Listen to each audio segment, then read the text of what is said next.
Friends, அனைவருக்கும் வணக்கம். Welcome to நிரை சமையல். நம்ம இந்த வீடியோல வரகரிசி வெண்பொங்கல் எப்படி செய்யறதுன்னு பார்ப்போம். இந்த பொங்கல் வந்து நார்ச்சத்து மிகுந்தது, வரகரிசி சிறுதானிய வகையை சேர்ந்தது வரகரிசி. இது அடிக்கடி நம்ம உணவுல சேர்த்துக்கிறனால நமக்கு ஆரோக்கியம் மேம்படும்.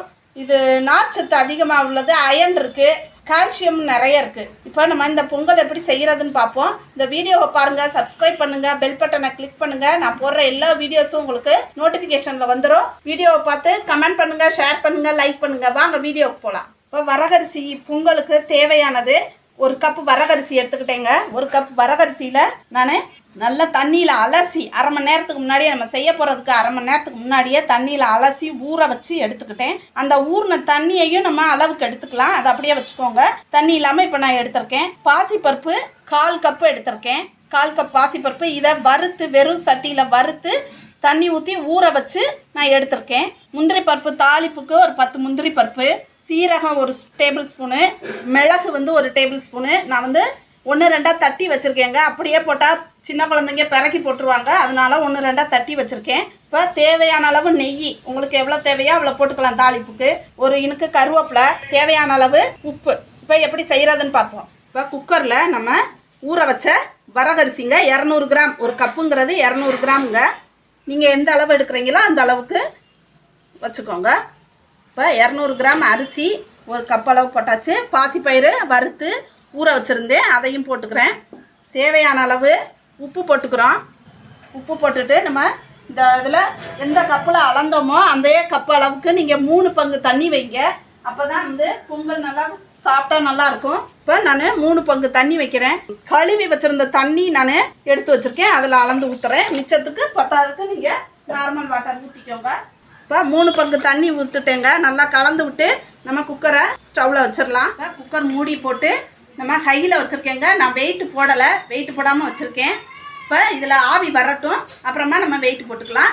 இப்போ ஆவி வருது பாருங்கள், இது வழியாக ஆவி வரும். அந்த நேரத்தில் நீங்கள் வெயிட்டை போட்டு நல்லா அமுக்கி விட்டுருங்க. இப்போ சிம்மில் வச்சிடுறோம். ஸ்டவ்வை சிம்மில் வச்சு 10 மினிட்ஸ், 10 நிமிஷம் நீங்கள் வச்சுட்டு ஆஃப் பண்ணிடலாம். 10 நிமிஷம் இது ஆகட்டும். 10 நிமிஷம் கழித்து நம்ம இந்த ஆவியெல்லாம் போனதுக்கப்புறம் குக்கரை ஓப்பன் பண்ணுறோம். பொங்கல் எப்படி வந்திருக்கு பாருங்கள். இதை நல்லா நீங்கள் பாருங்கள், அழகாக வந்திருக்கு, டேஸ்ட்டாக இருக்குங்க. நார்மலாக நம்ம ரைஸில் செய்கிற அரிசி, பச்சரிசியில் செய்கிற பொங்கலை விட இந்த மாதிரி பொங்கல் குழந்தைங்களுக்கு கொடுத்து நீங்கள் பழக்கிட்டீங்கன்னு வச்சுக்கோங்க, அவங்க அந்த பொங்கல் சாப்பிட மாட்டாங்க, இந்த பொங்கல் தான் கேட்பாங்க உங்கள்கிட்ட. இது நல்லா டேஸ்ட்டாக இருக்கும். இது நல்லா மசிச்சு கலந்து விட்டுக்கோங்க. கலந்துட்டு நம்ம தாளிப்பு போட்டு பரிமாறிடலாம். இப்போ தாளிப்பு போட்டுருவாங்க. சூடாகட்டும், பாத்திரம் சூடாகவும் நம்ம நெய் போட்டுக்கலாம். இப்போ பாத்திரம் சூடாயிடுச்சு, தாளிப்பு பாத்திரம். இப்போ நம்ம நெய், உங்களுக்கு எவ்வளோ நெய் தேவையோ போட்டுக்கோங்க. நான் 2 டேபிள் ஸ்பூன் போட்டிருக்கேன். சின்ன குழந்தைக்கு போட்டுறீங்கன்னா நீங்கள் நிறையாவே போட்டுக்கலாம், போட்டு குழந்தைகளுக்கு கொடுக்கலாம். இப்போ நெய் காயவும் பொடிச்சு வச்ச 1 டேபிள் ஸ்பூன் அளவு மிளகு போட்டுறோம். ஜீரகம் போடுறோம்.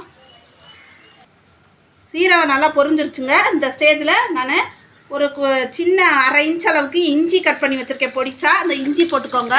இஞ்சி போடுறது உங்கள் பிரியந்தாங்க, இஞ்சி போட்டுக்கோங்க. முந்திரி பருப்பு ஒரு 10 பருப்பு போடுறேங்க. முந்திரி பருப்பு நல்லா பொரியட்டும்.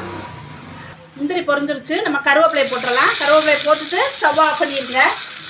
இதை நல்லா கலந்து விட்டுட்டு நம்ம பொங்கலில் கொட்டிடலாம். இதில் போட்டு நல்லா கிளறிடலாம்.